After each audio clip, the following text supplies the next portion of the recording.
were doing a lot of research, qualitative research, user testing, interviews with users, and all these type of things. And all of this showed it has huge potential. And when we actually developed this and we started doing A/B testing, the results were completely opposite. You can build whatever you want with AI or without AI, but the main question stays the same. If people will be using your product, AI will not help to fix this issue. All your optimization efforts, they will start bringing less impact. You either keep everything as it is, or you return to the step zero. The probability that it will fail, it's huge. And instead of 1% gain, you can achieve 20% maybe. You're never really 100% ready for anything. You just have to go and test them out. That's just the part. The biggest and most sustainable growth comes from the value that we provide. If you're trying tricking users buy something, then that's a dangerous area. Hey everyone, this is Said with Messy Growth. So today's guest is someone who sits right at the intersection of product growth and experimentation, the place where real sustainable growth actually happens.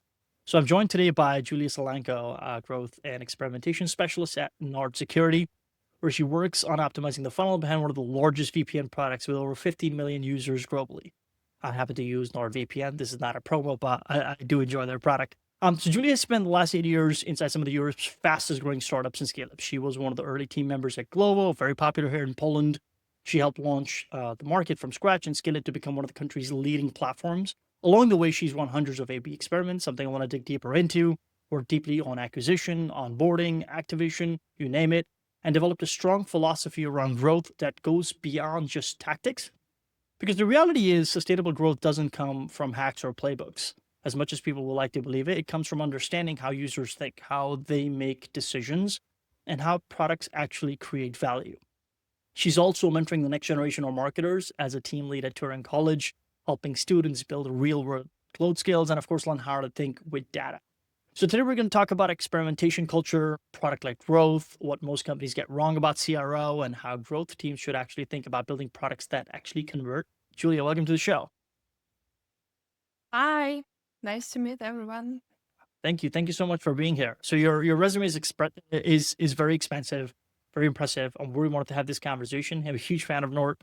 I use it, especially if I want to watch something on Netflix that is not available in Poland and available in the US. It's the Not only very popular use case, yes. it's the only VPN that works really, really well. Yeah. But it's you. I want to take right into it. So I want to talk about, you're fascinated by psychology and decision making. A lot of your job is about making decisions. What's one counterintuitive thing that you would say about users, how they actually make decisions that most founders completely misunderstand when it comes to perks? A good question. So, first of all, I want to put a small comment here that maybe I don't know so many founders, so I didn't work with so many founders to make this generalization that most of them misunderstand something. But I think human psychology is very complex, and sometimes when yourself, you cannot fully understand why you make this choice, not another choice. Yeah. Right? And the same with marketing, with product growth.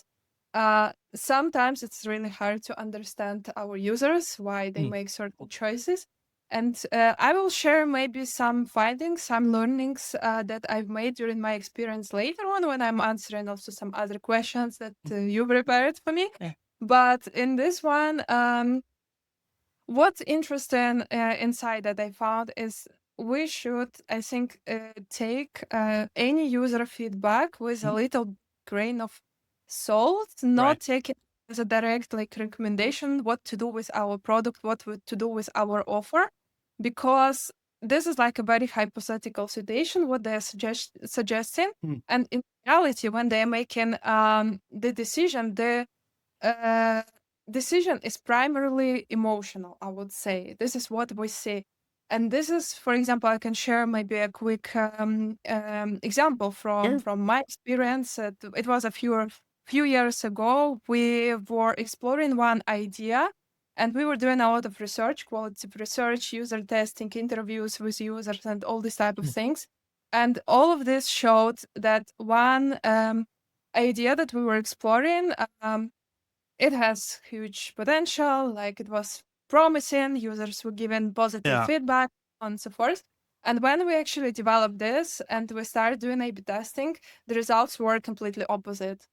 So yeah, so like take this conversations with users more like a direction to explore what problems they have, not a recommendation what Yeah, to do with the yeah, product. that's Always excellent. market. But I think it was Henry Ford, if I'm not mistaken, the first that Yeah, said if yeah, you ask, if you want people, do you want a car, or like they would say they want a faster horse because that is what they have access to. So there is a lack of a vision for the most part, and what potentially yeah. could be. Plus, they don't have the idea of what the technology exists and so on and so forth. So you're absolutely right. Use that as direction because people want to go faster to their destinations, but then use your expertise and experience and what you have at your disposal in order to be able to build that out, um, for the most part. So yeah, this is excellent. But I want to dig right into it. So you talked about decision making and users and taking feedback from them. A large part and a faction of working at any product, especially one that is hyperscale, is that you got to run A/B tests, and you've run several hundred A/B tests. Is there a illusion founders have about experimentation from your experience? Mm. Yes, 100%. I think the main illusion, what I see, it's not only about founders, but also different managers, is that it's a magic tool that will deliver immediate answers to all of the questions. Um, so yeah, it's a tool. So first of all, it's a tool that will help you to bring some clarity. It gives some answers, but it also cannot replace the strategy, the visual, the knowledge that different teams have. So this is, I would say, the first one. The second one is that it will give yes or no answers. Like it will like show, okay, it works. This will not work. But in the reality, most of the experiments, most of the A/B tests, they give some level of certainty, but they give also uncertainty. You will see that okay, some segments perform and react on this change better, some segments perform worse. So essentially, what A/B testing do, it eliminates some risks and uncertainty, but Yeah, it's just like some level of certainty. It's not like we it's never cannot be 100%. sure, yeah, that this, and also there is a possibility of false positive or false negative tests. So you should take it into account. It will always be, no matter how well your systems work. Yeah, 100%. I mean, A/B tests for the very nature are about two variants. Which one will perform better? It's never that Mhm. 100%. A lot of Yes. it you have to look at data because that's what you're doing the experiment for. But it's a lot of it is just you have to go with a gut check a little bit as well. It's never going to be 100%, which feels better. So I want to talk about something which is you've put in products specifically that have millions of users. And it's very high growth, like I said, hyperscale products. What is it that changes when you optimize at scale versus very early stage startups? Well, the first of all, the problem that early stage startups or simply also new products sometimes have, Mm, they lack a little bit product market fit, right? So, mm, and in this case, it makes scaling and optimization basically impossible, right? So then your efforts should be focusing not on growth, but on finding the right angle for your product and, if needed, rebuilding your product, right? You can use A/B testing for that, but then, of course, the goals of this process, it's more like research rather sure. than efforts to improve some metrics or something like this. When you work for already established products, with million of users, then you are more flexible with what you want to do, with what you can change. And here, typically, even smaller um, changes here and there, they can bring a huge impact because of million of users, huge volumes of transactions. So small changes have bigger impact, while for small products, even if they have already clear product market fit and they're ready to scale, typically you still try to focus on bigger changes, on like bolder ideas, also because the traffic is lower, because the revenue is lower and you want to achieve higher returns and with maybe a little bit even higher risks. 100%. I think it's as companies scale and you're especially working with hundreds of thousands, if not millions of users, you're looking for incremental gains every year, like 0.1% here, 0.1% here, 0.1% here. Because very seldom, and please correct me if I'm wrong, is that you're going to find one particular channel that and one change that's going to, dramatize everything and the conversion. It just doesn't happen. So you have to look for these incremental gains everywhere in every part of the funnel. Whereas with early stage startups, Yes, trying to experiment. scale it.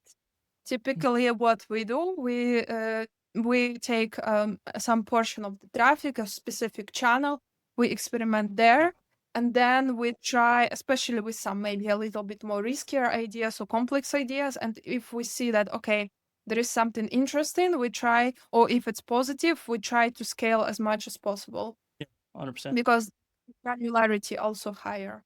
Is there a growth lever that almost nobody's paying attention to right now? That's a good question. Growth lever. Well, I think speaking about marketing, about growth, I would say what is really important is not only growth and acquisition tactics alone, right? But what happens next, kind of the product experience people have with your product. Like, and this is, I think, what is common for marketing, for growth. That sometimes we are too much focusing on the first stage with the acquisition, and we are not thinking so much of what happened next and other stages, especially at bigger companies. So this is, I think, my opinion about this. Maybe depends, I think, on the industry, on the product. Of course. There's no But one simple mhm, hack for just about everything, yeah, right?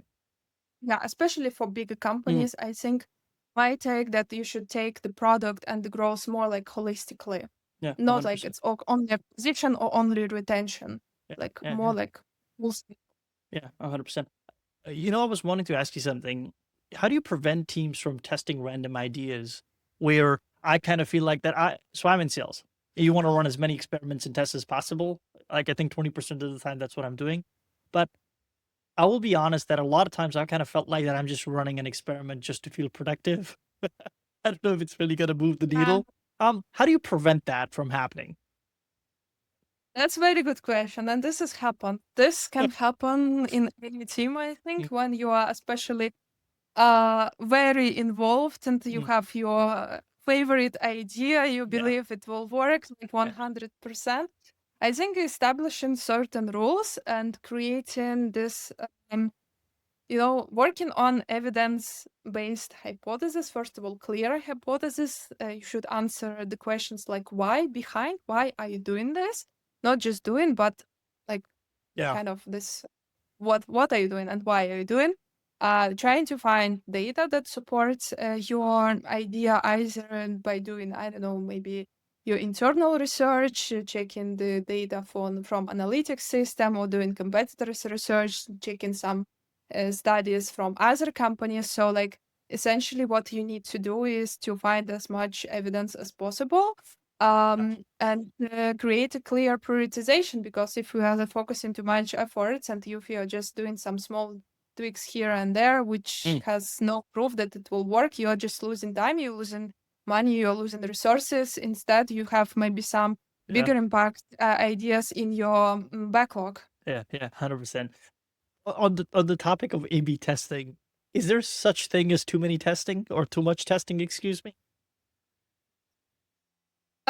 Yeah, I would say definitely yes, but it depends also on the company strategy and company vision, because some companies are more into A/B testing, some Mm, companies they are more into vision and knowledge and intuition. Like for example, if we are speaking about design changes, right? Some companies prefer their design teams to just yeah, establish this whole vision of how product should look like. And this is a little bit to what we discuss first, like okay, we are shaping everything a little bit, we are not allowing 100% users to tail, like what we need to do. So I think it's mixed. Like again, it's a useful tool, A/B testing, but it cannot replace strategy. It cannot replace overall decision making. Yeah. Some other tools. So yeah, I would say again, clear a hypothesis, like why are you doing this test? Maybe, okay, if you're testing 5 different shades of red color, like what's the point in doing this? But if you are testing something huge, like rework of the whole flow or something like this, Yeah. which can has positive impact, but also negative impact, because A/B testing, it's not only used to bring gains, it also used to reduce risk level. Right? So, yeah, I would say it should be something like a balance between the team's vision and knowledge and checking it with real users. Yeah. I think what you said previously was perfect. Evidence-based testing. Test, With sure. Hypothesis, excuse me. Test, but sure, take a look at the evidence. Is it going in the right direction? If so, yeah. scale it. If not, descale for the most part. I want to talk about your experience at Glovo. For folks that live in Poland, we know Glovo is a massive deal. You've helped grow their partner acquisition from literally from 0 to 60K leads. That's quite a lot. What did you learn based on your experience there about scaling messy systems? That was crazy experience, first of all, and it Mm. was challenging for me. I'm a little bit perfectionist, Oh, right on. so for I me it noticed was that when you were asking me about the questions, it was like, send it to me quick. I was like, I understand that. okay. Yes. So it was challenging experience for me also from this perspective, because sometimes I was just losing focus from the big picture and trying to, fix small problems here and there. But it taught me quite a lot, both in my professional and my personal also life. First of all, I think you have to accept that it will be messy for some period of time, or for forever. And you have to work with that. Well, what I learned from this experience is, I would say, to optimize what can be optimized, right? Especially when it comes to your current possibilities. Um, do When you do something, do some actions, do some changes, launch projects when you are not feeling, even if you are not feeling like 100% ready, if your systems are not 100% ready, like you have to just do and change, learn, and do the rest on the go, kind of.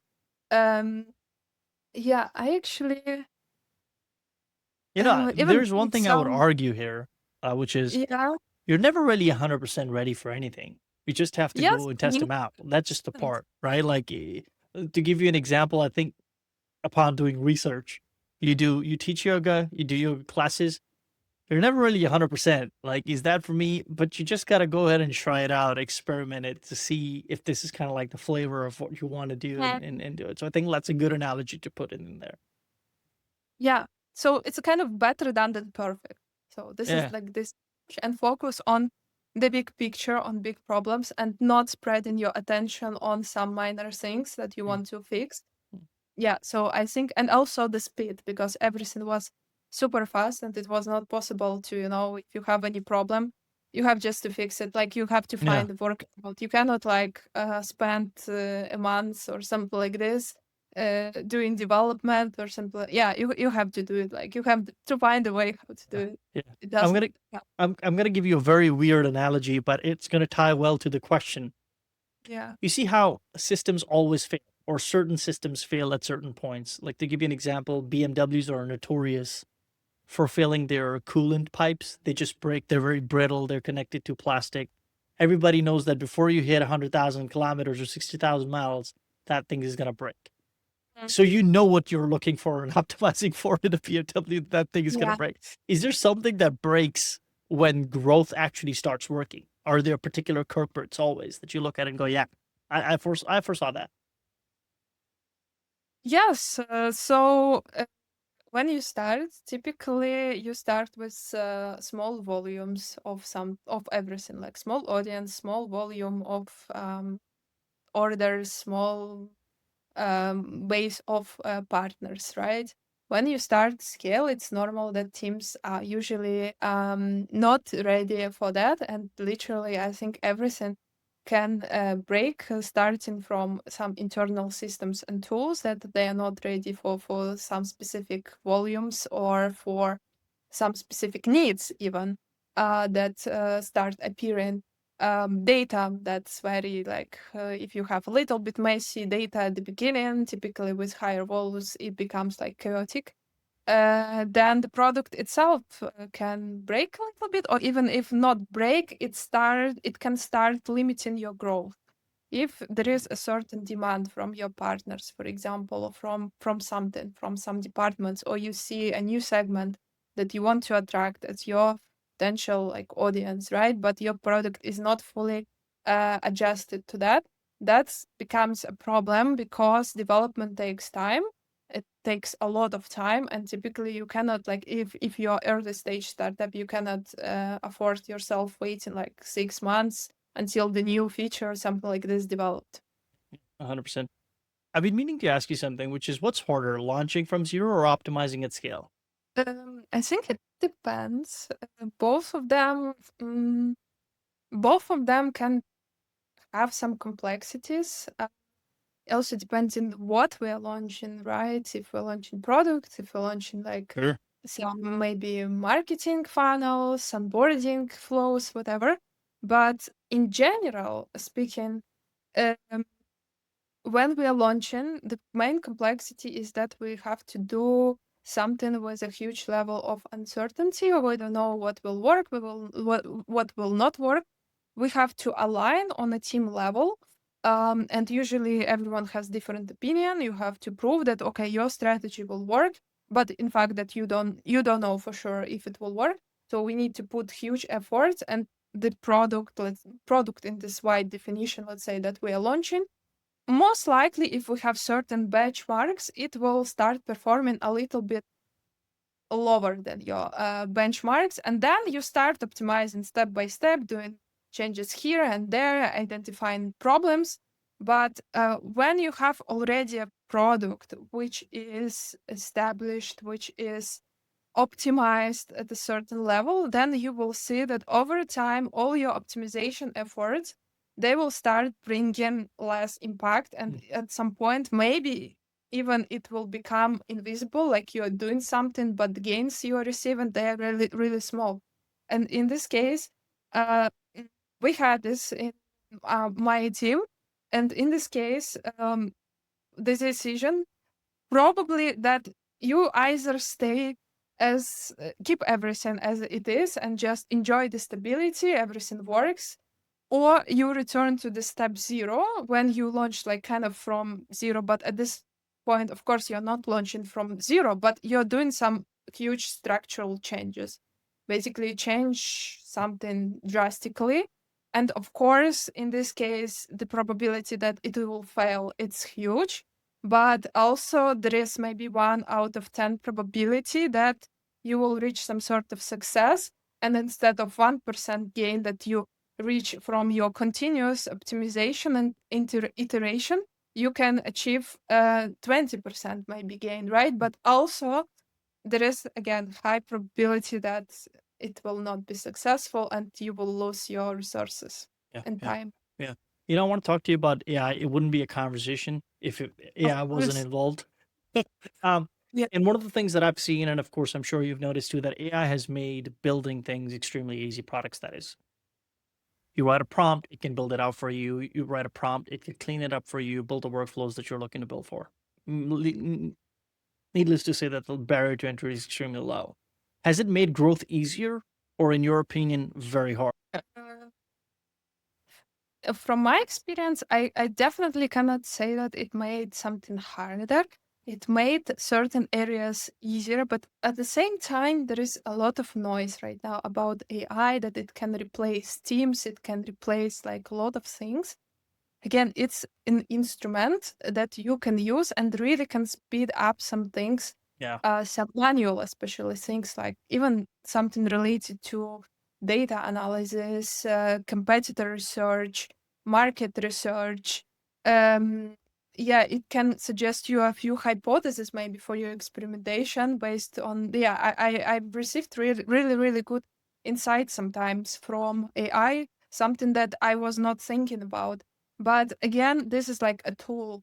So yeah, it made it easier, but it cannot replace like every function. Sure. But on the flip side, if you ask the same question, which is if everybody can use the same application, which is AI, and build a product using it, what becomes the moat then? Like, what exactly is the advantage? Where is your USP or moat, so to speak, around the product? Because everybody can get there. Yes, I mean, you can build whatever you want with AI or without AI, but the main question stays the same. The main question is if people will be using your product, and the second question, if they will be paying for your Right. product. Yes. Because, this is the main reason why many products fail, and Mm, AI will not help to fix this issue. mm, I guess because they target non-existential needs or problems, right? Or 100%. the second reason, they target some problems that exist, but they have very low priority in people's lives, and they are not ready to work on them. And this is also something interesting, actually, by the way, about human psychology. This is something I learned from my psychologist during our conversation, that there are a lot of problems people might have in their lives, but with some problems they are okay. They are adapted to them, and they are not fixing those problems. Like, this is it. Yeah. I think like at a certain point, everybody's gonna have problems. It's just that it's your comfort with the level of problems Yeah, that you have is going of to. course. Yeah, exactly. Mm-hmm. I mean, that's what's going to determine whether or not you're happy as opposed to miserable. Um, I don't know if you like movies, but there's a very good movie. I really enjoyed it. It's with Tom Hanks. It's called Bridge of Spies, and essentially the goal and the premise was it's an American spy on the east side of Berlin. Post the Nazi Germany, post World War, post World War II, and it's a height of the Cold War, and Tom Hanks, the guy, is sent to Berlin to go get that spy and do an exchange. And he meets Mm. that spy and he asks, and you're dude, you're in a very crappy prison, and you seem very good, and you don't seem worried. And the guy goes, "Is worrying going to help?" And Tom Hanks goes, "Well, no." He says, "Is worrying going to change the situation that I'm in?" He says, "No." So then why bother? Yeah, exactly. I Right? haven't thought this. Maybe I need. Yeah. Yeah. It's just a small thing, and it just stuck with me to this day. And which is like, if worrying is going to help you, not really. It's Mm, a rocking chair. It'll give you something to do, but it's not going to get you anywhere. So if your worrying is not going to change outcomes, focus on better things. Your energy and your life is going to thank you for that. yeah. So it resonates with a lot of what you were saying. Um, Yeah. I'm super interested about your experience teaching, which is you mentored students at Turn College. What is sharing college, just so I can hear from your words, and what's the biggest mistake young marketers currently are making entering tech? Uh, so Turing College, first of all, it's a ed tech startup. Let's call it this way. It's online school, which prepares people to enter new career path. So it can be either marketing or data analysis or engineering, different areas basically, or just upskilling the existing professionals, right? And providing them with the most in demand skills. Right. And yeah, just a little bit different approach. Okay. But I will not maybe elaborate a lot, like how the process is organized, and maybe I will um, move on to the next question about um, what's the mistake, right? When marketers are trying to move in tech, well, I would say, Mhm. if we're speaking about existing marketers Hmm. who are trying to move, um, what I see, maybe it's not like the biggest mistake or something, but this is some observation. Sure. That if people are moving from the traditional marketing background, they are focusing very much on the promotion aspects, on some acquisition tactics, ads, campaigns, messaging, some discounts, all this type of mm, brand communication without deeply understanding the product, without deeply understanding who are the customers and how they're interacting with our product, right? What are The their ICP. yeah, like the experience, pain points, friction, anxiety around the product. So what is the difference? I would say that marketing in tech is always very related to the product. And this is what I think, briefly mentioned already, that we typically try not to focus only on the acquisition, like the conversion, like how many conversions we have, but we try to estimate what the actions that we are doing, how they are going to impact the overall lifetime value, for Yeah. example, of the user. So we are taking into consideration always or almost always all stages of the customer journey. Yeah. And the second, maybe I can also briefly mention when it comes to people who are trying to move into marketing, what I noticed that are completely from different areas. There is still this belief that you need to have formal education, in the relevant. Maybe it's a little bit dictated by some companies also. I can admit it. But the reality is that everything like changes so fast. Like every year you have something new. Like now we have AI. We don't know what will happen like with marketing or with growth, with product in like 1 year and how Yeah. what will be the trends, what will be the reality. So yeah, and I am also the perfect representation. I don't have any relevant degree in university degree speaking. So speaking about this, I think during college, doing a really great job in terms of providing the education for the most in-demand skills and teaching what is up to date right now. And right now, the main focus also is on courses that are not like very, very long, not like 1 year, 2 year education programs, but like quick programs, like 2, 3, 4 months to learn and apply knowledge on the go, and then maybe do something different. Because the reality is that even in 1 year time, we don't know what will happen. Very super interesting stuff. So Julie, is there? I always try to ask this question from every angle for a different type of people that come onto the show.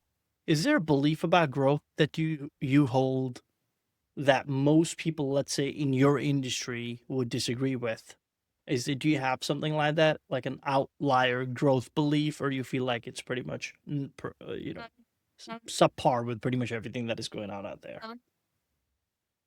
I'm not sure, to be honest, if many people will disagree, because again, I didn't ask this question, but my personal opinion is that um, uh, this is also applies to what I told already, but the biggest and most sustainable growth comes from the value that you provide and from the Sure. product and user satisfaction from your product. So if your users benefit from your product, stay with it, recommend it, then this is what provides sustainable, or I would say even ethical growth. If you are trying to rely on some tactics Yeah, and tricking users to buy something, then that's gonna fall flat. that's dangerous area. Yeah, 100%. That's just not scalable. It's if you're being Yeah. shady, so to speak, right? It's just not a way to go. Last question before we head into our rapid fire round. If you had to rebuild your career from scratch today, what would you focus on first?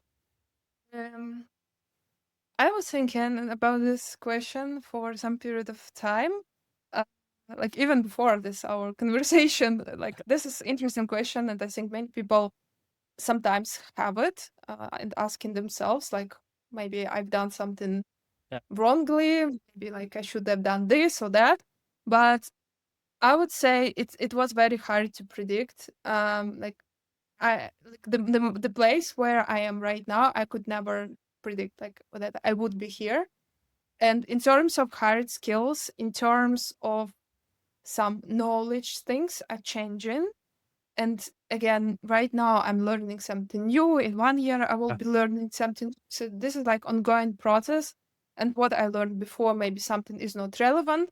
But I believe what will stay always the same is the need for soft skills, communication, interpersonal communication skills, how to build relationships with people, with teams, especially right now. Many work in this very different cross-functional environments with people from different areas, from different departments, like nationalities. So soft skills are very important. So I would focus on this. Absolutely. This has been super helpful. So I want to get into a rapid fire round, Julia. Very quick questions, very quick answers. Best advice you've ever received, business or personal? I already told about this one. This is advice of one of my former managers to act, to do things even if you are not feel fully ready. Show up. Got it. And on the flip side, advice you ignored or wish you had listened to? That's a good one. I ignored. I don't know. I have nothing in my mind right now. Nothing you've honestly. ignored. Okay. Well, that's fair enough. Something, probably there was something, but it's probably I forgot already about it because like it's kind of not relevant. All good. What would you tell your younger self, say 7 to 10 years ago? To believe in myself that everything is possible. Yeah, you can change your life, you can change your career as many times as possible. Yeah, Oh, wow. do what you like. Yeah, that's very. Hope it sounds inspirational or something. Yeah, this is a good advice. You ought to believe in yourself. That's the only way to go.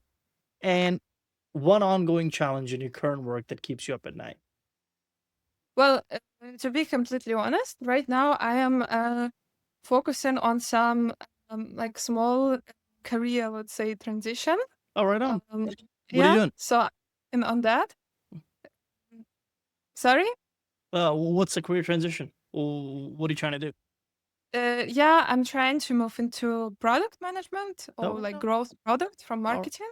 right. So this is like related to some personal goals. Yeah, so this is it. Fingers crossed. Hopefully Yeah. it goes well. Since you're based out of Warsaw, um, what's your favorite restaurant, meal, or spot in Poland? My favorite spot. Well, I live in Wola district Mhm. in Warsaw. So I really like two parks that are nearby. Mhm. The one is Moczydło and Oh, another one is Szymańskiego. right on. So they're very nice, very cool. I like it's getting warm, so I can run there. I can do different like activities, read the book. Also, I teach yoga, so soon I hope to teach classes in the park. Oh, right on. So it's you guys who are making a lot of the noise when I'm going to the parks. Of course, yeah. And your favorite restaurant? Um, Favorite restaurant. I'm not sure it's favorite one, but I like this Israeli Middle Eastern cuisine. So I like the Joel. I've You never been. know this Joel. Mm, I've never been, Yeah. but I'll put it on. I'll give it a go Yeah. and see how it tastes. It's fantastic. One last question. One tool that you swear by and you cannot live without. GPT. ChatGPT. You're not a Claude person? I actually have both. I use both. Oh, okay. Somehow. So you're a pioneer.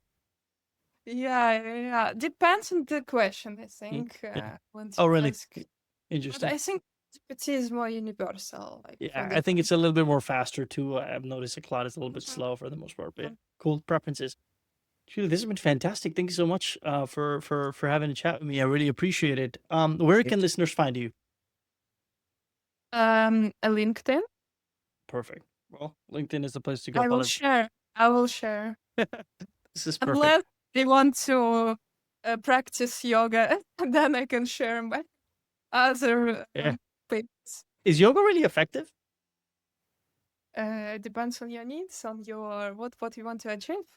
Yeah, Cool. it depends Interesting. how much you practice as well, how regular it Third is. person I'm speaking to that is advocating for yoga, so I'm curious, like, what Not- exactly is in I'm there? not advocating. I still believe that different types of physical activity are important. Like you should not limit yourself to yoga only. Like if you want run, gym is also fine. But it's a good practice for your body and for your also mental balance.